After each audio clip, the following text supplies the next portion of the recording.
thought there was a floe. There was ice here when we were going up. A body was discovered in the Khumbu Icefall this week at the base of Mount Everest. It was discovered on the glacier just as the 2026 season is struggling to begin. There's a deep irony in the timing of this discovery, as over 3,000 people are now in Everest Base Camp awaiting their opportunity to get up into the Khumbu Icefall in order to make their climb of Mount Everest. As reported in the Kathmandu Post, they're waiting rather impatiently and tension is rising as the icefall doctors are struggling to find a safe route through the Khumbu Icefall, and that is the only way to get up the mountain. There's no other way. So until this problem is solved, they will have to continue waiting.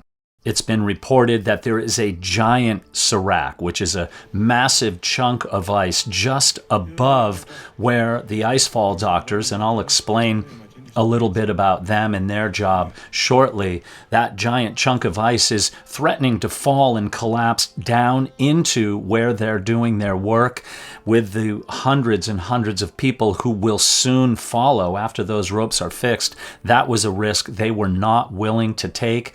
It's been said that it could be maybe 10 more days until a safe passage is found up into the Khumbu Icefall toward Camp 1 and then onward to Camp 2. Now, given that the Khumbu Icefall is by far the most dangerous part of the mountain, nearly 50 people have lost their lives over the years, it is certainly being taken seriously that the icefall doctors, the best of the best, have said, we're not working until we know it's as safe as it can be. By the end of April every year, the ropes are typically fixed all the way to Camp 2, and then the teams go up to begin fixing to the summit, but that has not begun. Nobody has been able to get into the icefall, but there have been some occasional excursions into the icefall. Typically, these would be not warranted or against the rules, for lack of a better term. Dan Mazur was there with his summit climb team on an excursion to get some exercise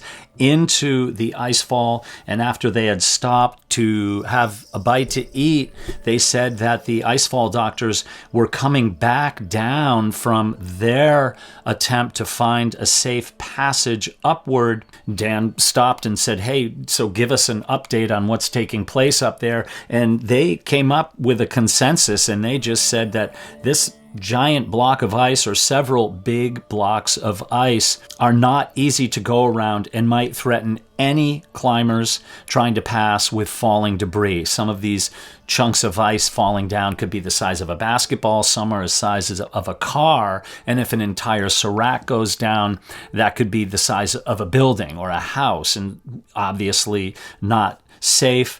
And when Dan asked how long it might be before the icefall is safely navigable, one Sherpa said 4 days, another said maybe a week, and another said possibly 2 weeks, and then another said not this season.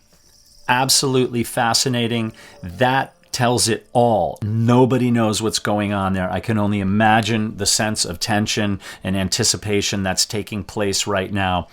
I've been in touch with a young man, Xavier Ladesseur. He's attempting to climb Mount Everest at 23 years of age. He's been up many 6,000-meter peaks, and he's expressed to me some sense of anxiety about this. He's stolid and hanging tight, but it appears across base camp that the tension is rising, and he can only hope that everybody stays calm and makes rational decisions based on health and safety.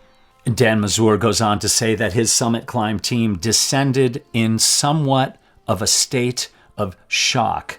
The point is that this icefall, Mount Everest, is saying, you are going to have to work on my terms. And in this day and age, in this modern era of commercialized mountain climbing on Mount Everest, teams, expedition operators, clients, these people are not used to waiting.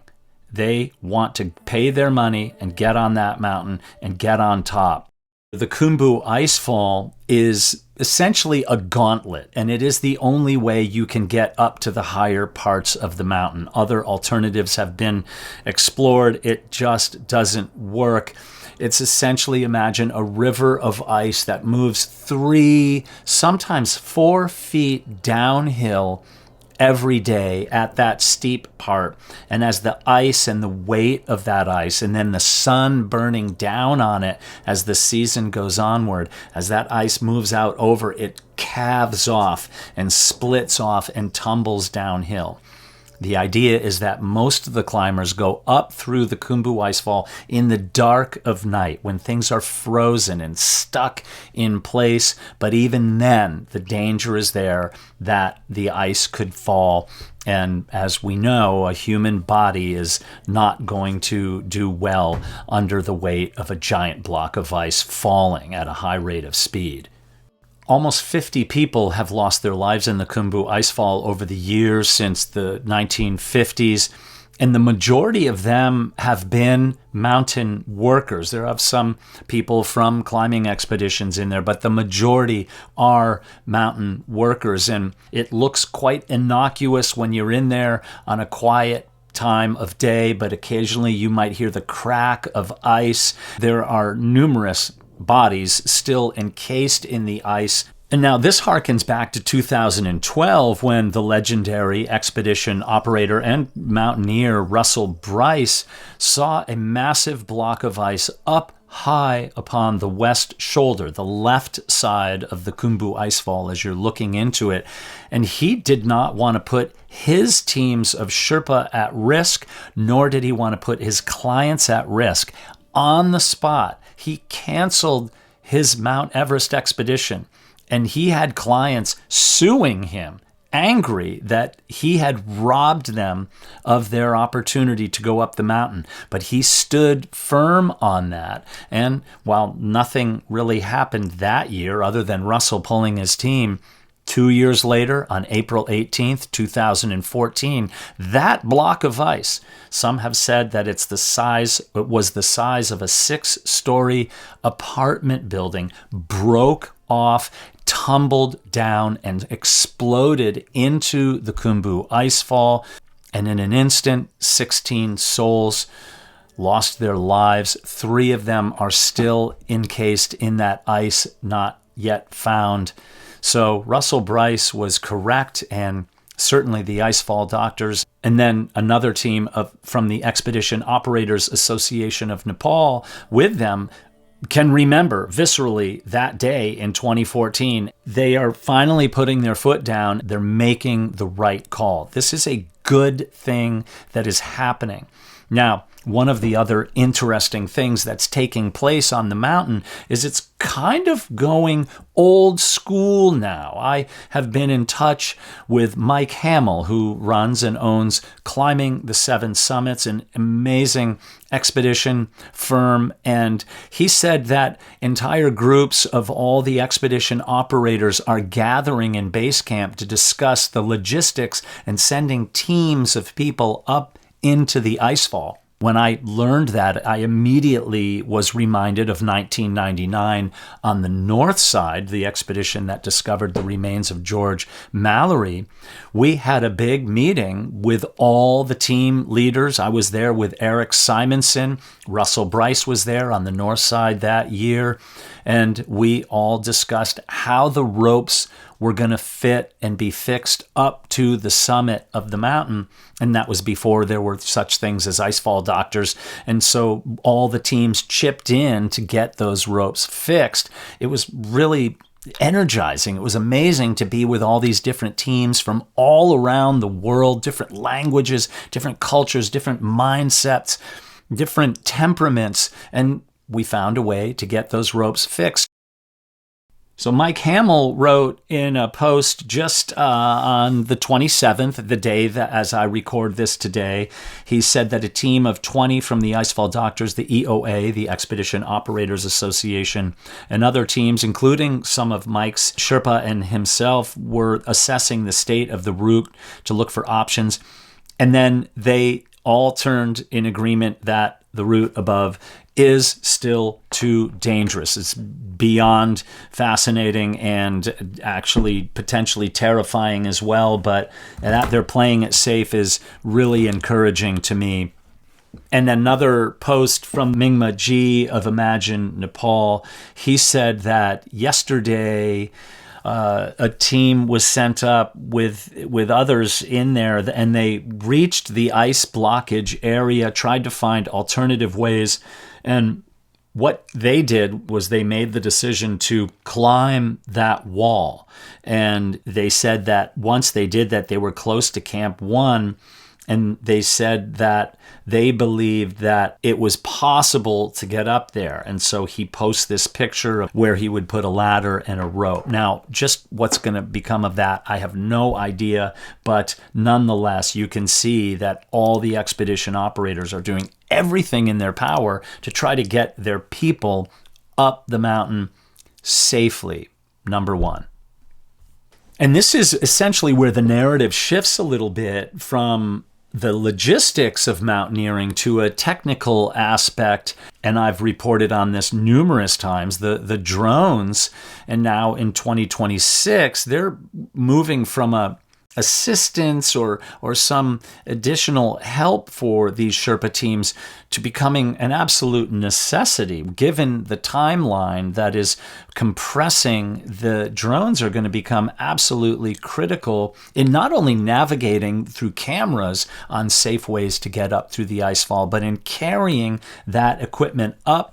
And they have a seductive pitch. It says, "We are saving Sherpa lives." And on the surface, that's absolutely true. Every time a drone load is carried up, that's one less load that has to go on the back of a mountain worker. But anything that should be carried by a client or a guide should remain on their back. They should not really get credit if they use those drones. And then as you get a cut deeper, peel back another layer of this by removing that physical aspect. Now, granted, these mountain workers put in peril every day that they enter the icefall. We're not just making Mount Everest safer, possibly making it somewhat meaningless. Is this really climbing a mountain? If the icefall is impassable, shouldn't people just turn around and go home? And so let's move on to the next topic in here. I read this in Everest Chronicle just the other day. With this major stoppage, something has changed on the mountain. For the first time in history, special permission has been granted for a fleet of 10 helicopters to ferry supplies directly up to Camp 2. Previously, the only time a helicopter would ever go there, unless it was against regulations, would be to save the life of a human being who needed emergency rescue from the mountain. Now it's to keep the business machine moving forward. We've got hundreds and hundreds of paying customers, and our reputation is on the line. So maybe let's take this opportunity to fly a helicopter up there. Listen, if you have to have all your stuff flown up to Camp 2 and then go climb the mountain after all the work has been done, it doesn't really count. Now, I'm not trying to cut down on Everest. This is just a business model that is endeavoring to continue moving forward and turn their wheels. So this year they're giving some alternative plans, but perhaps the Khumbu Icefall is saying something stronger that people need to be listening.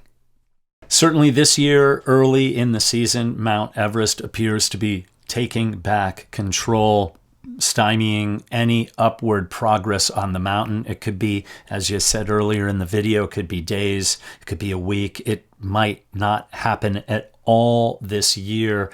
And it reminds me of that Tolkien-esque metaphor, if you will, as the fellowship stands before the doors of Durin, which refuses them entry into this mysterious realm in order to go and complete their mission. They needed to come up with the password and solve a riddle inscribed in the door.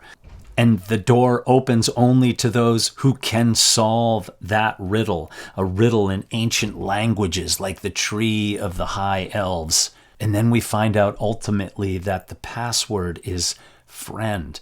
Speak friend and enter. And that could be what's happening on Mount Everest in 2026. So we ask the question, are we the friends of Mount Everest? Will we find that password?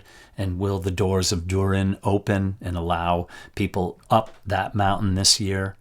It only remains to be seen. And so now perhaps it's time to step back and ask why we want to step upon the sacred Sagarmatha, Mount Everest, in the first place. Is it a humble quest for knowledge, or is it for one's own vanity? And I want to know what you think. Please take a moment to leave your comments in the section below. I'd love to hear your thoughts on this. And if you're still here and haven't subscribed to this channel, please take a moment to subscribe. And if you want to find out more about Mount Everest, I've got tons of exclusive content. Check out the members section where there are different levels of membership. Also, you can find some free exclusive content over on patreon.com/Everest Mystery. And check out our merch store at everestmystery.com.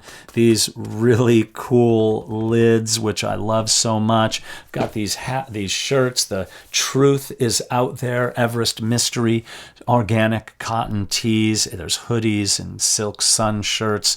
Great for anybody who wants to sport their favorite YouTube channel.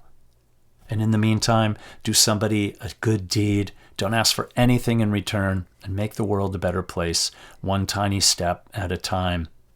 Peace be with you.